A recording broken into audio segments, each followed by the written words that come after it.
chapter 4, section 5. So we're going to take a look in this section at the contributions of the Egyptians. So the first one we will take a look at is papyrus. Papyrus is a paper made from reeds, and they could make papyrus into baskets and sandals, as well as paper. They could tie bundles of it together and make columns for houses. They made it into rafts and boats. So papyrus is a huge contribution that the Egyptians made, especially with this idea of paper. They also invented ink to write on paper. And some of the writing that they actually did can still be read today because of the dry desert climate that it was stored in. They're going to make huge contributions to the area of mathematics. They are going to have a number system based on the number 10. They also used fractions and whole numbers. They also used geometry to survey or measure land, because after the flooding they had to remeasure the fields because the landscape would change. They made a calendar based on flooding, and in their calendar there would be 3 seasons, and there'd be 120 days in each season, and then they would have 5 special feast days for the gods, which gave them a total of 365 days. They made huge contributions in the area of medicine. They were actually the first to specialize in medicine, where you might have a dentist that would work just on dental, on your mouth. They would have eye doctors. They would have animal doctors. They would have surgeons, although very limited and not super invasive. But they did use splints and bandages and compresses. They could sew up cuts. They could set broken bones.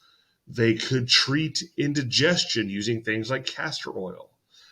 They even had treatments for things like hair loss. They would have a mixture of dates and dog toes and a donkey hoof and different things. And they wrote all about this in a book of medicine that they had made. And so let's take a look here at a video that has a little more to do with Egyptian surgery.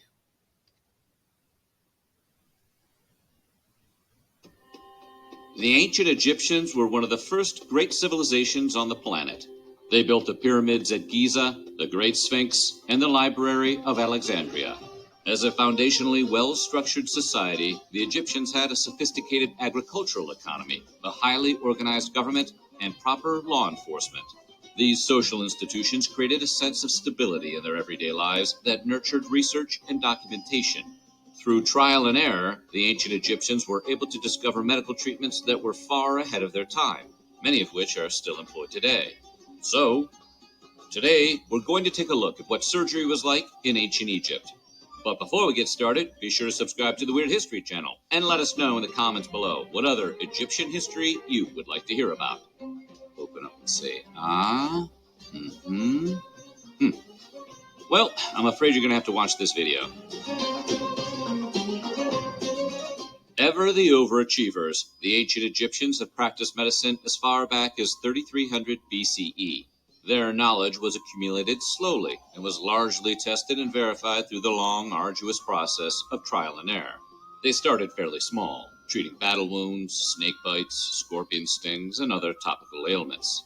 But as this body of knowledge began to build up, it eventually put them ahead of other civilizations in the same era, medically speaking at least. But despite all of the medical knowledge, the average life expectancy at the time was still just about 34 years in ancient Egypt. That being said, it pretty much goes without saying that you were much better off in a society that was able to heal burns and set broken bones than ones where such injuries were considered a death sentence. For reasons that should be fairly obvious, invasive surgery was something that was simply not done in ancient Egypt. The lack of anesthesia and antiseptic made it essentially impossible, as it would have resulted in excruciating pain and almost certain death from infection. However, the ancient Egyptians were quite adept at topical remedies. With the use of wooden splints and linens, they had a functional knowledge of how to set broken bones and correct dislocations. They also knew to stitch wounds and make effective herbal ointments to heal burns. While this might sound more like low-level first aid to modern folk, in the ancient world, even these simple cures could mean the difference between life and death. The ancient Egyptian society was one of considerable innovations, and thanks to archaeologists, we know that those innovations included some of the first truly effective surgical tools that aided in medical treatment.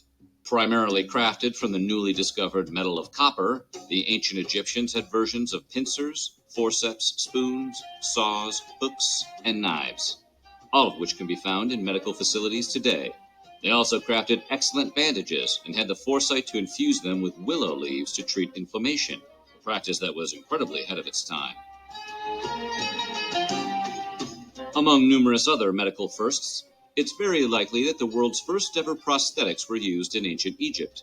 How do we know? Well, a female mummy who died somewhere between 950 and 710 BCE was discovered near Luxor, Egypt, and she was found to have a prosthetic toe made from wood and leather. While the idea of a cosmetic replacement for a severed toe is itself an impressive innovation, researchers at the University of Manchester suggest it may have actually been functional and helped the woman to walk. The prosthetic toe showed significant signs of wear, which prompted university researchers to conduct a study that tested the gait of its participants with and without the aid of the replicated digit. What was found was that walking in ancient Egyptian sandals, which was the common footwear of the time, would have been incredibly difficult without a big toe. Prosthetics similar to the one found in the Luxor mummy would have gone a long way to assisting the afflicted. Just goes to prove the old saying about necessity being the mother of invention. While the jury is out on the definitive origins of the practice, it has been speculated by some that the ancient Egyptians may have invented the act of male circumcision.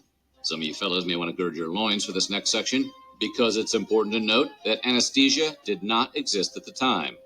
What we do know for sure is that whether or not they originated it, the Egyptians certainly shared their knowledge of circumcision with other cultures. According to the Greek historian Herodotus, who wrote in the mid-5th century BCE, the Egyptians are the only people in the world, they at least, and such as have learnt the practice from them, who use circumcision. They practice circumcision for the sake of cleanliness, considering it better to be cleanly than comely. The ancient Egyptians also appear to have performed circumcision in the male's pre-adolescence phase, and not at infancy, as it is usually practiced in other cultures. This has led some to believe that it was a ritual to commemorate the transition from boyhood to manhood. Thanks, but I'll just get my driver's license. The practice does not appear to have denoted social class or status, however, as not all kings preserved through mummification appear to be circumcised. In 1849, a British woman named Elizabeth Blackwell became the first woman to ever be granted an MD degree in the United States. It was a pretty impressive feat for the time, but Elizabeth actually missed out on being the first female doctor in history by roughly 4,500 years, give or take a few years. The ancient Egyptians weren't just ahead of the curve in technology, and being the first at so many milestones of medicine, it should come as little surprise that the earliest recorded instance of a female doctor occurred in ancient Egypt.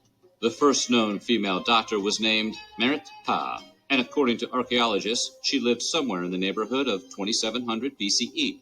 She likely held the title of chief physician, meaning she had the authority to teach, had supervision over other doctors, and personally attended to the monarch of that time.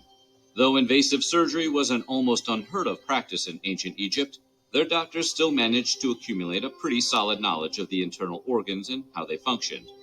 The Ebers Papyrus, one of the oldest preserved documents regarding medical practices, illustrates the thoughts on the workings of vital organs at the time. While some of the theories are slightly off, there are some which are impressively spot on. For starters, they knew a fair amount about the heart. In the words of the Ebers Papyrus, which we've slightly adapted into more modern terms, from the heart there are vessels to all four limbs, to every part of the body. Of the respiratory system, they knew that when we breathe in through our noses, the air enters our hearts and lungs, and then the entire belly. Close enough. They also had knowledge of the liver, which they believed is supplied with liquid and air via 4 vessels. When they overfill the liver with blood, they cause many diseases. And of course, because it's pretty hard to miss, they knew of the anus and had quite a few thoughts on it, including that the liquid and air that comes out of the anus comes from the vessels that exist in the arms and legs when they are overflowing with waste. Okay, so it's not exactly what you'd learn in a modern medical school, but it's still pretty impressive when you consider all of this was written down around 1550 BCE. Almost nobody really loves going to the dentist, but imagine having to go to the dentist in an era when dental care didn't really work. Well, that's exactly what the ancient Egyptians faced when they had tooth problems. For starters, the diet of the average ancient Egyptian was not exactly conducive to a great set of teeth. The tools used to grind food often left behind traces of sand and stone, which are naturally abrasive, and this often meant tooth loss at an early age. Now, the ancient Egyptians did have some remedies for these kinds of dental ailments, but they were fairly bizarre and typically painful. For example, according to the Ebers Papyrus, the treatment for a toothache was rubbing a powdered mixture of onion, cumin, and incense on a tooth. Now, if you're wondering how that promoted healing, it didn't. There are cases where the ancient Egyptians filled cavities with a mix of resin and a greenish mineral that contained copper and drilled into jawbones to drain abscesses of fluid. But curiously, the process of tooth extraction, which can be life-saving in cases of infection, was almost never used. If the ancient Egyptians are known for anything, it's the pyramids, the Sphinx, and their surprisingly sophisticated process of mummification, the latter of which has led to an understanding of how they functioned as a society and how they viewed public health. The mummification procedure was an incredibly invasive one that involved thorough dissection to remove moisture from the body. The process included the removal of brain tissue through the nostril via a gruesome hook implement, and that being the case, the priests who performed the sacred act got a fairly up-close and personal look at the internal organs of the human beings they prepped for the afterlife. Curiously, the knowledge gleaned from mummification was not employed for any medical use. While nobody knows exactly why these areas were so discreet, a strong possible explanation is that priests and doctors of the time simply did not operate in the same circles, so the communication just wasn't there. It's been regarded as a strange oversight for a civilization that practiced such thorough documentation. Though the ancient Egyptians used many legitimate medical remedies, the primary method of care still relied heavily on magic. You see, they believed that all diseases had supernatural causes. That being said, they assumed that healing also logically relied on the supernatural as well. So, medical treatment often came with a spell that was believed to aid recovery. One example of this would be a remedy for whooping cough. The medical treatment would consist of a grounded roasted mouse mixed into milk, followed by the magical aid of a lullaby that drove off evil spirits. Sounds like it would be a disaster, but archaeologists have found evidence of the effectiveness of such treatments. So, does this mean that magic works? Well, we can't rule that out entirely. Actually, we can. But most modern scientists and doctors believe the success rate was likely due to a powerful placebo effect. So what do you think? How is your healthcare compared to ancient Egyptians? Let us know in the comments below. And while you're at it, check out some of these other videos from our weird history.